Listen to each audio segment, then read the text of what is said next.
Sunshine Sigul Mini EV. Base sa mga post ng Boss Renz e-bike shop at ibang seller sa Facebook, may dalawang klase ng motor yan, yung iba 3,000 watts, yung iba 2,500 watts electric motor, battery niya 72 volts hanggang 80 volts lithium battery, 6100 ampere hours, automatic transmission na rin.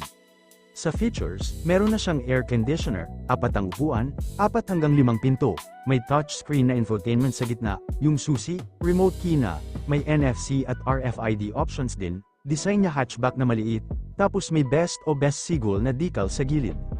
Sa sukat, 2,740 mm ang haba, 1,260 mm ang lapad, 1,620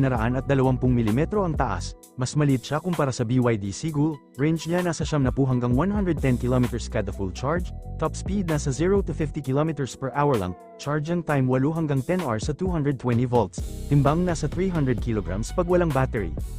Take note lang na iba-iba specs depende sa seller, yung iba 1,000 watts lang ang motor, yung iba 3,000 watts. Ito yung mga binibente sa malolos at ibang e-bike shops, pang short trips lang ta, barangay, subdivision, hindi siya pang highway tulad ng BYD. Sa presyo dito sa Pilipinas ngayong 2026, ang brand new units nasa 180k pesos hanggang 280k pesos depende sa specs. Yung basic na 1,000 watts hanggang 2,500 watts tapos lead acid battery, nasa 180,000 hanggang 220,000 pesos, range niyan 60 to 90 km lang, charging 8 to 10 hours din, minsan wala pang aircon. Yung mid-range na 3,000 watts, lithium battery na 60 to 80 volts 100 ampere hours, nasa 230,000 hanggang 260,000 pesos, range na niya 90 to 110 km, may aircon na, may touchscreen, may remote key. Yung top spec na 3,000 watts pataas ang motor, 80 volts 100 ampere hours pataas na lithium, nasa 260,000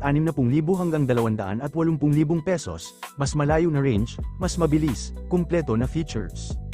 Sa mga nakita ko sa Facebook posts ng Boss Renz e-bike shop at ibang dealers, pag cash madalas may discount pa, may installment din sila, minsan 15,000 hanggang 25,000 pesos lang ang down payment, nagbabago din presyo pag may promo o pag direct from warehouse.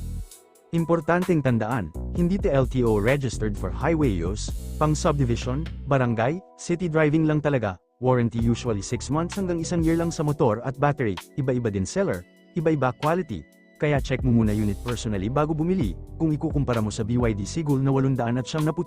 pesos hanggang 1.15 million pesos, malayo talaga presyo, kasi yung BYD pang highway na, 130 km per hour top speed, 300 to 400 km ang range.